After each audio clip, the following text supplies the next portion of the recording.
എല്ലാവർക്കും നമസ്കാരം. Spiritual warfare എന്നുള്ളൊരു സബ്ജക്റ്റിനെ കുറിച്ചാണല്ലോ നമ്മൾ സംസാരിച്ചു കൊണ്ടിരിക്കുന്നത്. അപ്പോൾ വിവിധ തരം സ്പിരിറ്റുകളെക്കുറിച്ചാണ് നമ്മളിപ്പോൾ സംസാരിച്ച് വന്നുകൊണ്ടിരിക്കുന്നത്. ഇന്നിപ്പോൾ നമ്മൾ സംസാരിക്കുന്നത് പാരമ്പര്യ സ്പിരിറ്റിനെ കുറിച്ചാണ്. ഇതും ആത്മീയ മേഖലകളിലേക്ക് കടന്നുകൂടിയിരിക്കുന്ന ഒരു സ്പിരിറ്റാണ് ഈ പാരമ്പര്യ സ്പിരിറ്റ് എന്ന് പറയുന്നത്. ഓക്കെ, ഈ പാരമ്പര്യ സ്പിരിറ്റ് എന്ന് പറഞ്ഞാൽ എന്താണ്? നമ്മൾ വിട്ടുപോകുന്ന പാരമ്പര്യം അല്ലേ?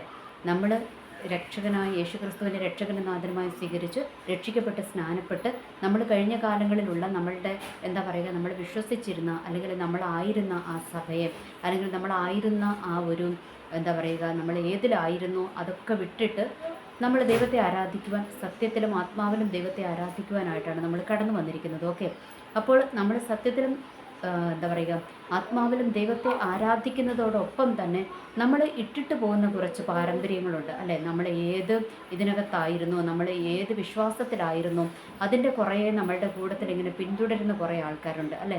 അപ്പോൾ അതിനെയാണ് എന്ത് പറയുന്നത്? ഈ പാരമ്പര്യ സ്പിരിറ്റ് എന്ന് പറയുന്നത്. ഓക്കെ, അപ്പോൾ ഓർക്കുക, ഈ പാരമ്പര്യ സ്പിരിറ്റ് ഒരിക്കലും നമ്മളെ പിന്തുടരുകയല്ല, നമ്മൾ പാരമ്പര്യ സ്പിരിറ്റിനെ കൊണ്ട് നടക്കുകയാണ് ചെയ്യുന്നത് എന്നുള്ളൊരു യാഥാർത്ഥ്യം നമ്മൾ മനസ്സിലാക്കുക. പലപ്പോഴും നമ്മൾ ആരാധനയുടെ ഇടയിൽ സഭകളിലൊക്കെ ദേവദാസന്മാർ എപ്പോഴും പ്രാർത്ഥിക്കാറുണ്ട്. ഈ പാരമ്പര്യ സ്പിരിറ്റ് നമ്മളെ വിട്ടുമാറട്ടെ എന്ന്, പാരമ്പര്യ സ്പിരിറ്റ് നമ്മളെ പിന്തുടരുന്ന പാരമ്പര്യ സ്പിരിറ്റ് എന്ന് പറയാറുണ്ട്. പക്ഷേ അതിനകത്തൊരു തിരുത്തുള്ളത് എന്താണെന്ന് വെച്ചാൽ അത് നമ്മളെ പിന്തുടരുകയല്ല, ഒപ്പം നമ്മൾ കൂട്ടത്തിൽ കൊണ്ടുപോയി കൊണ്ടുപോവുകയാണ് ചെയ്യുന്നത് ഈ പാരമ്പര്യ സ്പിരിറ്റിനെ. ഓക്കെ, അത് നമ്മളെ പിന്തുടരുകയല്ല, നമ്മളതിനെ കൂട്ടത്തിൽ ഇങ്ങനെ കൊണ്ട് നടക്കുകയാണ് ചെയ്യുന്നത്. ഓക്കെ, എന്നുള്ള കാര്യം നമ്മൾ അറിയുക. ഓക്കെ, അതാണ് അതിനകത്ത് ഏറ്റവും വലിയൊരു മർമ്മം എന്ന് പറയുന്നത്. ഓക്കെ, ഓർക്കുക, ഈ പാരമ്പര്യ സ്പിരിറ്റ് എന്ന് പറയുന്നത്, ഇപ്പോൾ ഞാനൊരു വിശ്വാസത്തിൽ നിന്ന് ഞാനൊരു ഒരു ബാക്ക്ഗ്രൗണ്ടിൽ നിന്ന് ഞാൻ വിശ്വാസത്തിലേക്ക് വന്നു. ഓക്കെ, അപ്പോൾ ഞാൻ ഇത് വന്നു കഴിയുമ്പോൾ ഞാൻ ആത്മാവിലും സത്യത്തിലും ദൈവത്തെ ആരാധിക്കുകയും വചനം മാത്രം പിന്തുടരുകയും ചെയ്യേണ്ട ഞാൻ ഇട്ടിട്ട് പോകുന്ന ആ ഒരു വിശ്വാസത്തിൻ്റെ കുറേയും കൂടെ എൻ്റെ കൂട്ടത്തിൽ കൂട്ടിയിരിക്കുകയാണ്. എക്സാമ്പിൾ പറഞ്ഞാൽ അതിനകത്തുണ്ടാകുന്ന വിഗ്രഹങ്ങളെ ഞാൻ എൻ്റെ കൂട്ടത്തിൽ കൂട്ടിയിരിക്കുകയാണ്. ഓക്കെ, അല്ലെങ്കിൽ അതിനകത്തുള്ള കൊന്ത ഞാൻ ചൊല്ലുക, പിന്നെ ഒത്തിരി അതിനകത്ത് പുണ്യാളന്മാരുണ്ട്, അവരെ ആരാധിക്കുക, ഇങ്ങനത്തെ പരിപാടിയൊക്കെ ഞാൻ വീണ്ടും തുടർന്നുകൊണ്ടിരിക്കുകയും ഒപ്പം ഞാൻ ഈ പെന്തക്കോസ്ത വിശ്വാസത്തിൽ തുടരുകയും ചെയ്യുക എന്ന് പറഞ്ഞാൽ അതിനകത്ത് യാതൊരു അർത്ഥവുമില്ല. ഓക്കെ, അതാണ് ഈ പാരമ്പര്യ സ്പിരിറ്റ് എന്ന് പറയുന്നത്. പലപ്പോഴും ഇതൊക്കെ നമ്മൾക്ക് മനസ്സിലാകണമെങ്കിൽ നമ്മൾ വിവാഹത്തിൻ്റെ ഒരു ഇതിനകത്തോട്ടൊക്കെ കടന്നു കഴിയുമ്പോഴാണ് നമ്മളെപ്പോഴും നമ്മൾ ഇട്ടിട്ട് പോകുന്ന ആ പാരമ്പര്യത്തിൽ തന്നെയുള്ള ഒരാളെ വിവാഹം കഴിക്കണം, അല്ലെങ്കിൽ നമ്മളുടെ പേരൻസ് അതിനെ നിർബന്ധിക്കുക, അല്ലെങ്കിൽ പേരൻസ് ആയവർ അങ്ങനെ പറയുക. ഇത് നമ്മൾ ഇട്ടിട്ട് പോകുന്ന പാരമ്പര്യത്തിൽ ഇപ്പോൾ ഒരൊറ്റ എക്സാമ്പിൾ പറയുവാണെങ്കിൽ നമ്മൾ ഒരു ഹിന്ദു വിശ്വാസത്തിൽ നിന്നോ അല്ലെങ്കിൽ മുസ്ലിം വിശ്വാസത്തിൽ നിന്നോ അല്ലെങ്കിൽ നമ്മളൊരു കത്തോലിക്ക ബാക്ക്ഗ്രൗണ്ടിൽ നിന്നൊക്കെയാണ് നമ്മൾ ഈ പെന്തക്കോസ്ത വിശ്വാസത്തിലേക്ക് വന്നിരിക്കുന്നതെങ്കിൽ നമ്മൾ ഇവിടെ വന്നിട്ട് നമ്മൾ എന്ത് പറയും?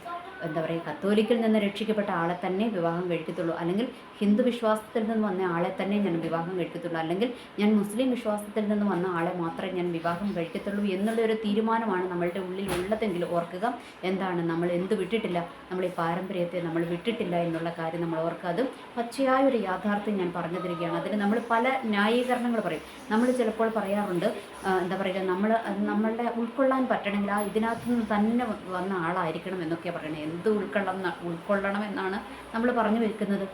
നമ്മൾ ഉൾക്കൊള്ളേണ്ടത് എന്താണ്? നമ്മൾ ആത്മാവിലും സത്യത്തിലും ദൈവത്തെ ആരാധിക്കുക, അതാണ് നമ്മൾ ഉൾക്കൊള്ളേണ്ടത് അല്ലേ? അതിൽ നിൽക്കുന്ന ആളെ തന്നെയാണ് നമ്മൾ തിരഞ്ഞെടുക്കേണ്ടത് എന്ന് പറയുന്നത് പോലെ പഴയ നിയമത്തിലുമുണ്ട് കേട്ടോ ഒരു ചരിത്രം. ഈ പാരമ്പര്യ സ്പിരിറ്റിനെ കൂട്ടത്തിൽ കൊണ്ട് നടന്ന ഒരു വ്യക്തിക്ക് പറ്റിയ ഒരു ചരിത്രം നമ്മളുടെ മുൻപിൽ കിടപ്പുണ്ട്. നമ്മൾക്കറിയാം, നമ്മുടെ യാക്കോബ് അല്ലേ? യാക്കോബ് വിവാഹം കഴിച്ചത് ആരെയാണ്?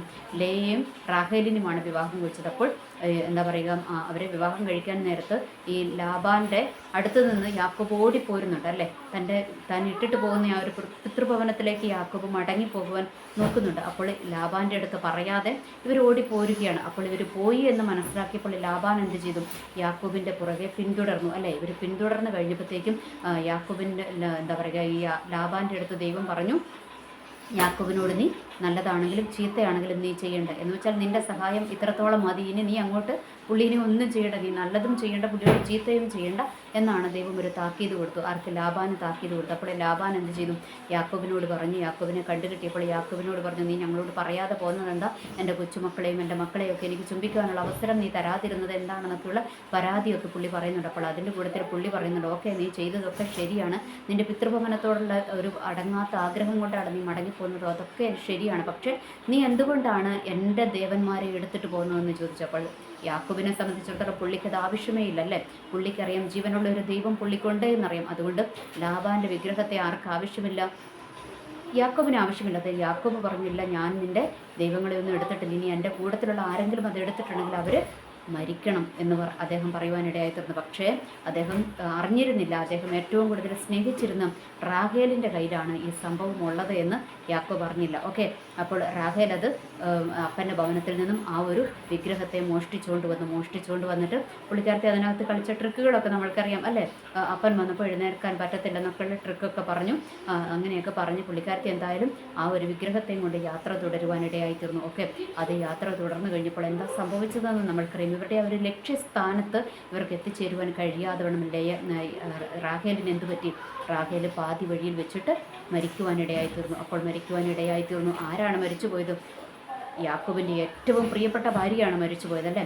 യാക്കോബിന് ഇഷ്ടം ആരെയായിരുന്നു? റാഹേലിനെയായിരുന്നു ഇഷ്ടം അല്ലേ. ആ റാഹേൽ തന്നെ മരിച്ചു പോകുവാനിടയായിത്തീർന്നു. അപ്പോൾ അതിൻ്റെ കാരണം എന്താണ്? റാഹേൽ എവിടെ നിന്ന് എന്ത് കൊണ്ടുവന്നു? ദൈവത്തിന് നിരക്കാത്ത ആ ഒരു വിഗ്രഹത്തെയും കൂടെ, അതായത് ആ പാരമ്പര്യ ദേവനെയും കൂടെ കൂട്ടത്തിൽ കൂട്ടിയപ്പോഴാണ് റാഹേലിന് എന്ത് സംഭവിച്ചത്? റാഹേലിന് ആ ഒരു വാഗ്ദത്ത കനാലിലേക്ക് പ്രവേശിക്കുവാൻ കഴിയാതെ വണ്ണം റാഹേൽ പകുതി വഴിയിൽ തീർന്നു പോകുവാനിടയായിത്തീർന്നത്. ഓർക്കുക, ഈ പാരമ്പര്യ സ്പിരിറ്റ് ഒരിക്കലും നമ്മളെ രക്ഷിക്കുവാനുള്ളതല്ല കേട്ടോ. അത് നമ്മളെ പാതി വഴിയിൽ തീർത്ത് കളയുന്നൊരു സ്പിരിറ്റാണ് ഈ പാരമ്പര്യ സ്പിരിറ്റ് എന്ന് പറയുന്നത്. ഓർക്കുക, നമ്മൾ ഇട്ടിട്ട് പോകുന്ന ആ വിഗ്രഹങ്ങൾ, അല്ലെങ്കിൽ നമ്മൾ ഇട്ടിട്ട് പോകുന്ന, നമ്മൾ ആരാധിച്ചിരുന്ന, നമ്മൾ എന്താ പറയുക, വിശ്വാസത്തിൽ വരുന്നതിന് മുൻപേ, നമ്മൾ പെന്തക്കോസ്ത വിശ്വാസത്തിൽ വരുന്നതിന് മുൻപേ ഉള്ള വിശ്വാസത്തിൽ നമ്മൾ ആരാധിച്ചിരുന്ന ദേവന്മാരെയൊക്കെ നമ്മൾ അവിടെ ഉപേക്ഷിച്ചിട്ട് വേണം നമ്മൾ എങ്ങോട്ട് വരുവാൻ വേണ്ടിയിട്ട് ആത്മാവിലും സത്യത്തിലും ദൈവത്തെ ആരാധിക്കുവാൻ നമ്മൾ കടന്നു വരേണ്ടത് എന്നുള്ള കാര്യം ഓർക്കുക. ഇനി അതല്ല, അതിനെ നമ്മൾ ഇട്ടിട്ട് പോകുന്നതിനെ നമ്മൾ കൂട്ടത്തിൽ കൂട്ടിയാൽ ഓർക്കുക, പാതി വഴി നമ്മൾ തീർന്നു പോകുവാനിടയായിത്തീരും എന്നുള്ളതാണ് വചനം നമ്മളെ പഠിപ്പിക്കുന്നത് എന്നുള്ള കാര്യം ഓർക്കുക. പലപ്പോഴും ഞാൻ കണ്ടിട്ടുണ്ട് പല ബന്ധുക്കളുടെയും ഒക്കെ എന്താ പറയുക, വാഹനത്തിലൊക്കെ യാത്ര ചെയ്യേണ്ട സാഹചര്യം വന്നപ്പോൾ അവരുടെയൊക്കെ അതിനകത്തൊരു കൊന്ത ഇങ്ങനെ തൂങ്ങിക്കിടക്കുന്ന കാണാം. ഈ കൊന്ത എന്താണ്? മദർ മേരിയോട് പ്രാർത്ഥിക്കുന്നതാണ് അല്ലേ. അപ്പോൾ മദർ മേരിയോട് നമ്മൾ പ്രാർത്ഥിക്കേണ്ട കാര്യമില്ല എന്നുള്ളത് നമ്മളുടെ തിരുവചനം നമ്മളെ നന്നായി പഠിപ്പിക്കുന്നുണ്ട്. ഓക്കെ, മദർ മേരിയോട് നമ്മൾ ബഹുമാനിക്കുന്ന ഒരു സ്ത്രീ തന്നെയാണ് അല്ലേ. നമ്മൾക്ക് അവരോട് എന്തില്ല? നമ്മൾക്ക് അവരോട് ദേഷ്യമോ അവരോട് വിദ്വേഷമോ ഒന്നുമില്ല. കാരണം നമ്മളുടെ ബൈബിളിൽ യേശുക്രിസ്തുവിന് ജന്മം നൽകുവാൻ അല്ലേ ഈ ലോകത്തിൽ ദൈവം തിരഞ്ഞെടുത്ത ഒരു വ്യക്തിയാണ് ആര്? മദർ മേരി എന്ന് പറയുന്നത്. അപ്പോൾ മദർ മേരിയോട് നമ്മൾക്ക് എന്തുണ്ടാകണം? നമ്മൾക്ക് ബഹുമാനം അവരോട് എപ്പോഴും ഉണ്ട്. പക്ഷേ നമ്മൾ അവരോട് നമ്മൾ മധ്യസ്ഥം പ്രാർത്ഥിക്കേണ്ട ആവശ്യമില്ല. ഓക്കെ, നമ്മുടെ വചനം നമ്മളെ പഠിപ്പിക്കുന്നുണ്ട് നമ്മൾക്ക് മധ്യസ്ഥൻ ആരാ ഉള്ളത്? യേശുക്രിസ്തുവിന് ഏക മധ്യസ്ഥനെ നമ്മൾക്കുള്ളൂ. അല്ലാതെ മദർ മേരിയോടും പുണ്യാളന്മാരെയും ഒന്നും നമ്മൾ പ്രാർത്ഥിക്കേണ്ട കാര്യമില്ല. അതുകൊണ്ട് നമ്മൾ എന്ത് ചെയ്യണം? ഇട്ടിട്ട് പോകുന്നതിനെ നമ്മൾ കൂട്ടത്തിൽ കൂട്ടരുത്. അത് നമ്മളെ പാതി വഴിയിൽ തീർത്ത് കളയും എന്നുള്ള കാര്യം നമ്മൾ മറക്കാതിരിക്കുക. ഓക്കെ, അതുകൊണ്ട് ഈ പാരമ്പര്യ സ്പിരിറ്റ് ഓർക്കുക, അത് നമ്മളെ പിന്തുടരുകയല്ല, നമ്മളതിനെ കൂട്ടത്തിൽ നടക്കുകയാണ് എന്നുള്ളൊരു യാഥാർത്ഥ്യം നമ്മൾ തിരിച്ചറിയുക. പലപ്പോഴും പലതല്ലേ, ഇപ്പോൾ നമ്മൾ എന്താ പറയുക, ഈ ഹിന്ദു ബാക്ക്ഗ്രൗണ്ടിൽ നിന്നൊക്കെ വന്ന ആൾക്കാരുണ്ട്. അപ്പോൾ അവരെന്താണ്, ബീഫ് കഴിക്കത്തില്ല, അങ്ങനെയുള്ളവരൊക്കെ ഉണ്ടല്ലേ. അല്ലെങ്കിൽ നമ്മൾ അതിനകത്ത് നിന്ന് നമ്മൾ വെജിറ്റേറിയൻ മാത്രമാണ്, അല്ലെങ്കിൽ നമ്മൾ നോൺ വെജ് കഴിക്കത്തില്ല, അങ്ങനെയുള്ള ഒരു പാരമ്പര്യത്തെയൊക്കെ നമ്മൾ വിടുക. പിന്നെ നമ്മൾക്കത് കഴിക്കാൻ താല്പര്യമില്ല എങ്കിൽ നമ്മൾ കഴിക്കണ്ട. ഓക്കെ, അതൊക്കെ വചനത്തിൽ അനുവദനീയമാണല്ലോ. നമ്മൾക്ക് താല്പര്യമുള്ളത് നമ്മൾ കഴിച്ചാൽ മതി. പക്ഷേ നമ്മൾ ആ ഒരു പാരമ്പര്യം വിടാതെ അതിനകത്ത് അതൊന്നും നോൺ വെജ് ഉപയോഗിക്കാൻ പാടില്ല, അതുകൊണ്ട് ഞാൻ നോൺ വെജ് മാത്രമേ ഉപയോഗിക്കുകയുള്ളൂ, അല്ല നോൺ വെജ് കഴിക്കത്തില്ല എന്നുള്ളൊരു തീരുമാനത്തിലാണ് നമ്മൾ നിൽക്കുന്നതെങ്കിൽ ഓർക്കുക, അത് നമ്മുടെ ആ ഒരു പാരമ്പര്യ സ്പിരിറ്റാണ്.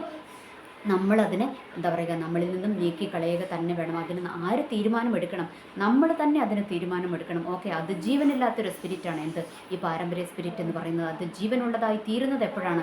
നമ്മളതിനെ നടക്കുമ്പോഴാണ് അതെന്തായി തീരുന്നത്, അതിന് ജീവനുള്ളതായി തീരുന്നത് എന്നുള്ള കാര്യം നമ്മൾ ഓർക്കുക. ഓക്കെ, അതുകൊണ്ട് അത് നമ്മൾ പിന്തുടരുക. അപ്പോൾ നമ്മൾക്കറിയാം മുസ്ലിം വിശ്വാസത്തിൽ നിന്ന് വന്നവരുണ്ട്. അപ്പോൾ അവർ എന്താ പറയുക, മുസ്ലിം വിശ്വാസത്തിലുള്ളവർ എന്താണ്, അവർ ഹലാൽ ഫുഡേ കഴിക്കത്തുള്ളൂ. ഓക്കെ, അപ്പോൾ നമ്മളും ഈ എന്താ പറയുക, ഇപ്പോൾ നമ്മൾ ആ ഒരു പാരമ്പര്യത്തിൽ നിന്ന് അല്ലെങ്കിൽ മുസ്ലിം പാരമ്പര്യത്തിൽ നിന്നും നമ്മളൊരു പെന്തക്കോസ്ത് വിശ്വാസത്തിലോട്ട് വന്നിട്ടുണ്ടെങ്കിൽ ഞാൻ ഹലാൽ ഫുഡ് മാത്രമേ കഴിക്കത്തുള്ളൂ എന്ന് നമ്മൾ വിചാരിക്കരുത്. നമ്മൾക്ക് എന്തില്ല, നമ്മളുടെ വിശ്വാസത്തിൽ നമ്മൾക്ക് ഹലാലുമില്ല, നോ ഹലാലുമില്ല. ഓക്കെ, ഹലാൽ കഴിച്ചാലും നമ്മൾക്ക് കുഴപ്പമില്ല, നോ ഹലാൽ കഴിച്ചാലും നമ്മൾക്ക് കുഴപ്പമില്ല. ഓർക്കുക, കാരണം നമ്മൾ എന്തും പെന്തക്കോസ്തുകാരെ എന്ത് ഭക്ഷണവും നമ്മൾ എങ്ങനെയാണ് കഴിക്കുകയെന്ന് നമ്മുടെ വചനം നമ്മളെ പഠിപ്പിച്ചിരിക്കുന്നത്. നമ്മൾ എന്തും സ്തോത്രം പറഞ്ഞ് കഴിക്കുക. ഓക്കെ, അവിടെ ഹലാലുമില്ല, നോ ഹലാലുമില്ല എന്നുള്ള കാര്യം ഓർക്കുക.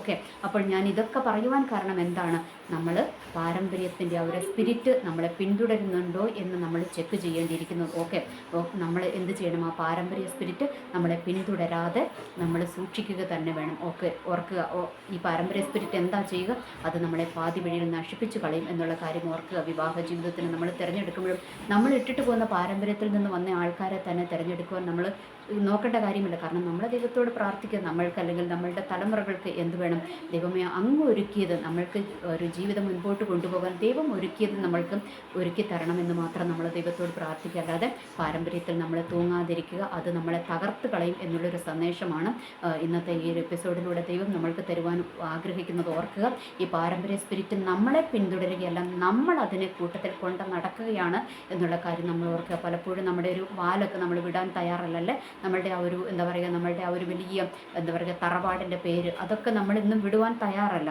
നമ്മൾക്ക് എന്ത് തറവാട്, നമ്മൾക്കൊരു ഒറ്റ തറവാടേ ഉള്ളൂ, യേശു ക്രിസ്തുവാകുന്ന ആ ഒരു തറവാടേ നമ്മൾക്കുള്ളൂ എന്നുള്ള കാര്യം നമ്മൾ ഓർക്കുക. ആ ഒരു തറവാടിൻ്റെ മഹിമയും അല്ലെങ്കിൽ നമ്മളുടെ ആ ഒരു പാരമ്പര്യത്തിൻ്റെ മഹിമയൊക്കെ നമ്മളുടെ കൂട്ടത്തിൽ നമ്മൾ കൊണ്ട് നടക്കുന്നുണ്ട് എങ്കിൽ പാരമ്പര്യത്തിൻ്റെ ആ ഒരു സ്പിരിറ്റാണ് നമ്മളുടെ കൂട്ടത്തിൽ ഉള്ളത് എന്ന് ഓർക്കുക.